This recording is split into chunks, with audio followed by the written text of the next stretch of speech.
Wala ko naman. Sino po ba kayo? Mulawin po ba kayo? Salamat! Saan nanggaling tawin nun? Hindi nga eh. Bigla na lang sumulpot. Ang galing makipaglaban. Tapos para sa pelikula, oh. Ang galing. Tingin ko mulawin yun eh, kasi puti yung pakpak. Akala ko dati kwento lang ng matatanda ang mga Ravenna at Mulawit. Hindi! Sabi ng lolo ko, totoo yung mga yun. Diba? Rodrigo, saan ka pagaling? Di mo tuloy nakita yung aksyon. Diligtas mong mulawin yung babae. Galing! Ginawa kasi ng may galing susuntok. Talaga ho? Kala ko isang hampas lang tapos bagsak na yung magnanakaw. Ganun nga, paano mo nalaman? Hindi pa, Mang Robbie. Muna na po tayo, baka hinahanap na po tayo. May gawin tayo. Daliwa! Kanan! Daliwa! Bilis! Buti na naman!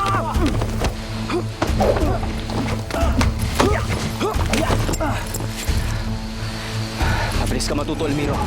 Likas sa'yo ang bilis at galing sa pakikipaglaban. Pero kailangan mong gamitin yung utak mo. Kundi, matatamaan ka ng kalaban!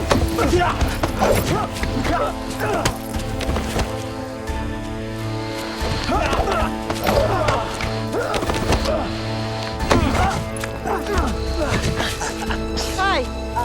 Ano nangyayari dito? Ano yung ginagawa ninyo, ha? Tinuturuan mo si Almiro makipaglaban? Nihahanda ko lang si Almiro sa pwedeng dumating. Ibinilin sa akin ni Alwina na alagaan ko siya, kaya... To. Yan ang pag-aalaga. Eh, mukhang mas mapapahamak pa yan sa ginagawa mo.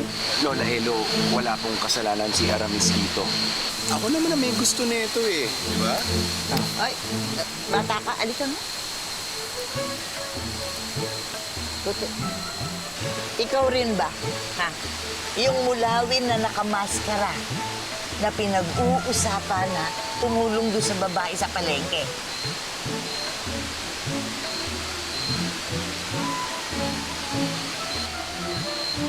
Naku, ikaw talaga? Ay, Lola. Hindi ba pinag-usapan na natin? Hindi ba nangako ka sa akin na hindi mo na uli gagawin yun?